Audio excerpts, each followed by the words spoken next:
Welcome back, everybody. Thank you for joining me here today so we can discuss Masked Mischief.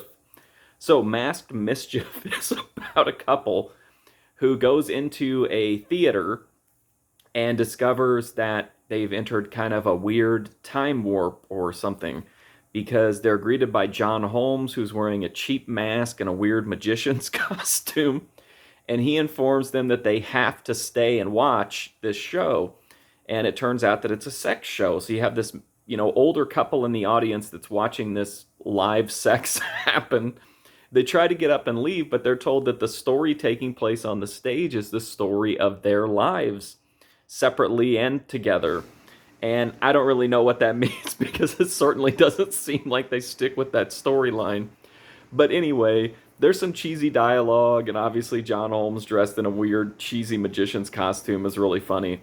But it's pretty much constant sex scenes in this. But here's the thing: you don't actually ever see much. Like, as strange as it sounds, even though the entire point of this movie seems to be to see people naked. Yeah, the women obviously are. Even them though, there's not that much graphic nudity. There's not a lot of like close-ups of the business happening or the point of insertion or whatever you want to say.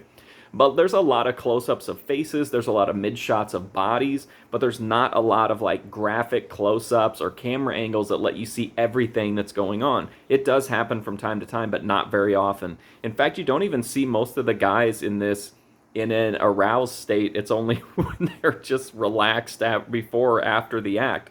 So it's a weird adult film from that perspective because it's certainly not giving you what you expect, but then again, there's kind of a weird pretentious art vibe to this, as weird as that sounds. And then there's just some really random stuff. The movie ends with a tornado with a tornado landing. Anyway, that's my review of Mass Mischief. I don't know. If you like these old adult reels, give it a look. It's under an hour long, but it's got John Holmes in it, which is the main draw. But I thought the kind of weird art house vibe and then the tornado and the weird magician's costume made this one worth a look. But that's my review of Mass Mischief. If you want to check out more, go to my website, markfusion.com, or go right here on YouTube to my movie review playlist. But until then, thank you so much for watching this one. I do appreciate it. Hopefully I'll see you soon.